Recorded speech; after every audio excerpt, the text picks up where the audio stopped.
नमस्कार साथियों। आजकल राजनीतिक परिप्रेक्ष्य में देखा जाए तो जातिवाद के ऊपर बड़ी चर्चा हो रही है। कुछ प्रयास किया जा रहा है कुछ पार्टियों के क्षेत्रीय दलों, कुछ राज्य दलों के द्वारा कि हिंदू धर्म को, उसकी एकता को तोड़ दिया जाए जाति आधार पर। मैं भी इनमें अपने दो शब्द कहना चाहूँगा। पौराणिक इतिहास देखें, भारत में नहीं था जन्मजात से जातिवाद। वर्ण व्यवस्था जरूर थी, मगर वो भी जन्म से नहीं, कर्म से। शिक्षा देने वाला ब्राह्मण कहलाता था, रक्षा करने वाला, शासन संभालने वाला क्षत्रिय, कृषि व्यवसाय में रत वैश्य, सेवा कर्मों में लगा हुआ शूद्र कहलाता था। क्षत्रिय का पुत्र भी अगर सेवा कार्यों में लग जाए तो वह अक्षत्रिय नहीं, शूद्र वर्ण कहलाता था। ऐसी परंपरा थी हमारे यहाँ, ऐसी व्यवस्था थी हमारे यहाँ। जाति तो मोटे तौर पर पश्चिमी स्तरीकरण है। अगड़ी, पिछड़ी, अनुसूचित जाति, जनजाति, ईसाई, मुसलमान, समाज के एका को भिन्न भिन्न सामाजिक समुदायों में बांटकर, सब में फूट डालकर, भर भर कर शासन करना, फिर असमानता पैदा करना और असमानता के इलाज के रूप में आरक्षण ले आना, सभी को निज स्वार्थों के लिए ललायित कर देना, यही तो अंग्रेजों की चाल थी। भारत में राजनीतिक व्यवस्था, उसमें जातिवार, उनकी अलग अलग भूमिका, कुछ जातियों को उच्च कह सरकार में प्रमुखता देना, जातिवाद को अंग्रेजी शासन में संस्थागत रूप दे दिया गया। सन 1932 में ब्रिटिश सरकार में सांप्रदायिक पुरस्कार, दलित, मुस्लिम, सिख, ईसाई, ऐसा एक निर्णय लागू किया। एंग्लो इंडियन, यूरोपियन सभी समुदायों को अलग अलग नेतृत्व और इन समुदायों के लोगों को ही सिर्फ मतदान का अधिकार और उन्हें विशेष निर्वाचन क्षेत्र घोषित कर दिया। आज़ादी बाद विसंगतियों को दूर करने के लिए सांप्रदायिक पुरस्कार, शैक्षिक सशक्तिकरण, अनेक उपाय किए गए, मगर 1980 के पश्चात हुई जाति आधारित फिर से जाति आधारित लामबंदी हुआ। जाति आधार पर क्षेत्रीय राजनीतिक दलों का उभार, आरजेडी, बीएसपी, एसपी आदि ने निचली पिछड़ी जातियों की कुंठाओं को मुद्दा बनाकर अपना राजनीतिक प्रभाव फैलाया। 1990 के बाद आर्थिक उदारीकरण हुआ। अर्थनीति राज्य सरकारों के हाथ से निकलकर केंद्र सरकार के हाथों में सिमट आई। भ्रष्टाचार, जाति माफिया, खुली लूट देख पिछड़ी जातियों ने भी जमावाड़ बनाया, अक्षत्रिय प्रभुत्व बढ़ाया। मंडल आयोग, नौकरी में कोटा संवेदनशील मुद्दा बन उभरा। अराजकता फैली, आत्मदाह हुए, देश में अशांति रूपी अग्नि का गोला बरपाया। फिर गुलाबी गैंग जैसे संगठन गरीब क्षेत्रों में दलित महिलाएं सामाजिक गतिशीलता और स्वतंत्रता दिलाने का बीड़ा उठाया। आज की राजनीति में जातिवाद विशेष अहमियत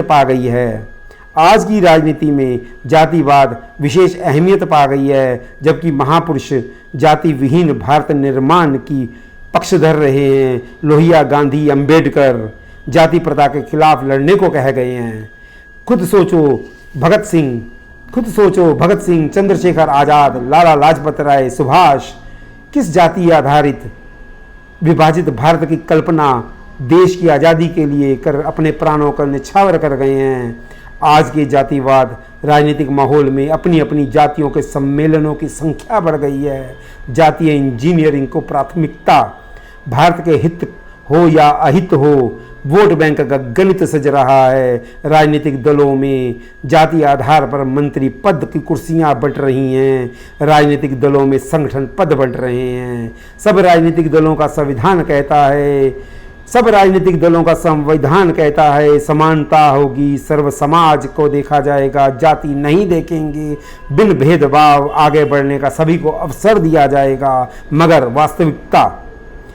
वास्तविकता कथनी से कोसों दूर है। संगठन के पदों से लेकर चुनावी टिकटों के बांटने तक हर जगह जाति आधारित सोशल इंजीनियरिंग को हर कोई मजबूर है। अब सभी जातियों के अपने अपने नेता हैं, अपनी अपनी पार्टियां हैं, अपने अपने महापुरुष, अपनी अपनी मूर्तियां सड़कों पे, पार्कों में अपनी अपनी जाति वालों का नामकरण की होड़ लगी है। सरकारी खजाना समाज हित के लिए नहीं, सरकारी खजाना समाज देश के हित के लिए नहीं, व्यवस्था सुधार, रक्षा, शिक्षा, स्वास्थ्य या इंफ्रास्ट्रक्चर की मजबूती करने में कम, जातिवाद लामबंदी करने के लिए आग ज़्यादा फूका जा रहा है। किसान, मजदूर, महिला, जवान, सामाजिक पिछड़ापन, आर्थिक विकास, इन मुद्दों को केंद्र में रखने की बजाय किसान, मजदूर, महिला, जवान, सामाजिक पिछड़ापन, आर्थिक विकास, इन मुद्दों को केंद्र में रखने की बजाय जाति के नाम पर वोट बैंक तैयार किए जा रहे हैं, टिकटें बट रही हैं, चुनाव लड़े जा रहे हैं। आज का माहौल तो अगड़े 30%, ओबीसी 41, अनुसूचित जाति 19, जाति जनजाति 9, मुसलमान 15, ईसाई 3 में 140 करोड़ का हिंदुस्तान 3000 प्लस जातियों और 25,000 उपजातियों में बंटकर रह गया है।